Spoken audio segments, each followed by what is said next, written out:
Now to this issue of the latest broken promise that's being heralded on the front of Time magazine. You remember when the president repeatedly said this. If you like your health care plan, you will be able to keep your health care plan, period. If you like your doctor, you will be able to keep your doctor, period. There you go. So that was part two of the promise. But now a new report says that insurance companies are going to limit your choice of doctors, actually, and your choice of hospitals. And all of this is in an effort to keep the costs down, as you could imagine. Now, Jonah Goldberg joins me, editor-at-large of National Review Online and Fox News contributor. Jonah, you know, that was sort of the second tier of the promise. And we spoke so much in the past weeks about if you like your plan, you can keep it, and interviewed so many people who said that wasn't the case. Now, and Jay Carney sort of touched on this the other day, you may not be able to keep your doctor that you like or your hospital that you like either. That's right. It's, you know, there were basically three basic lies that President Obama, or three basic untruths that President Obama told. The first was that you could keep your plan. The second was that you can keep your doctor. And the third was that the average family was going to save an enormous amount of money, basically $2,500. None of those three things are going to prove to be true for a very large number of Americans. And because of that, the sort of political case for this whole thing is going to come apart, even if the website gets up and running and works perfectly. Mm-hmm.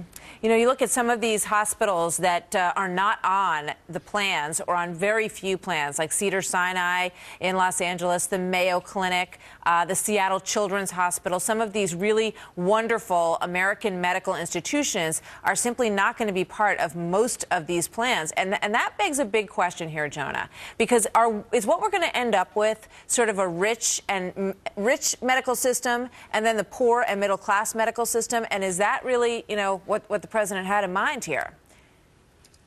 To a certain extent, yes. I mean, that was the sort of unspoken secret about Obamacare from the beginning. It was always designed to basically tax the middle class, sometimes with hidden taxes through premiums or whatnot, and redistribute that money to the poor in terms of expanding Medicaid or getting people on these bronze plans, which are essentially free.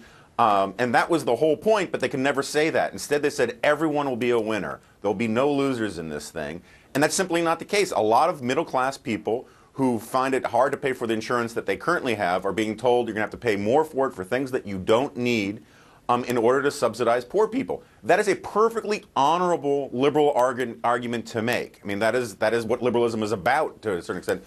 But they weren't honest about what they were pitching. They were saying everyone was going to come out of this on top, and that just simply wasn't true. You know, but in terms of sort of this system, kind of like the system that we see in England and other countries that have a national health care system, you end up with a situation where the Mayo Clinic or the Seattle Children's Hospital may be only even reachable for people who have the absolute highest form of health care plan, right? And then what you've got is everybody else in the middle class, you know, which you were just referring to. It seems like the poor and people who don't have coverage now, they may end up in a better situation. At least that, you know, you hope at least they will. But the middle class folks who may have had access to some of these better American hospitals may not have that anymore.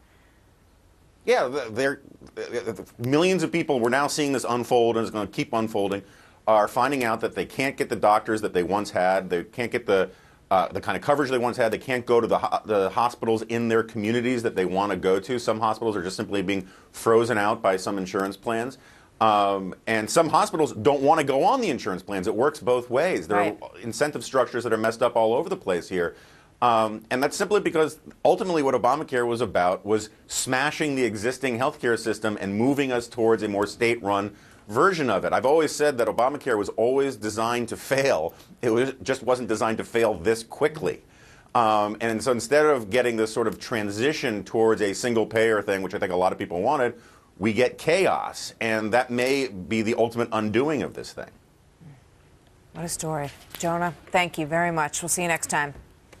Great to be here. Thank you. Meanwhile, state insurance commissioners met with the president at the White House, and many of them saying that they believe that he understands they might not be able to fulfill his promise to let people keep their current plan. Listen here, the audio. He made it clear to us that he really understands the value of state-based regulation, really wants to work with the insurance commissioners and the NAIC so that this continues It wasn't the president trying to persuade us or trying to stiff-arm us or anything like that. He was being, I think, wanting to make the point that he gets what our value is and how can he help. That was a very interesting conference call they had after that meeting. Of course, the president promised Americans they will be able to renew canceled policies for 1 year, but states saying that they may not be able to make that change. Indiana has already said they will not. Yeah, we're going to talk a lot more about that coming up. And this, 100 million people could lose their health care even as close as a month before the next election. So how's that going to work out politically? And insurance companies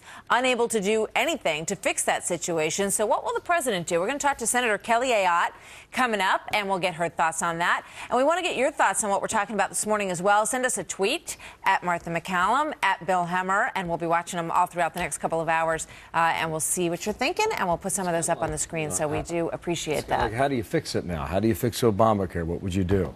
140 characters or less. So it's a challenge. Good luck.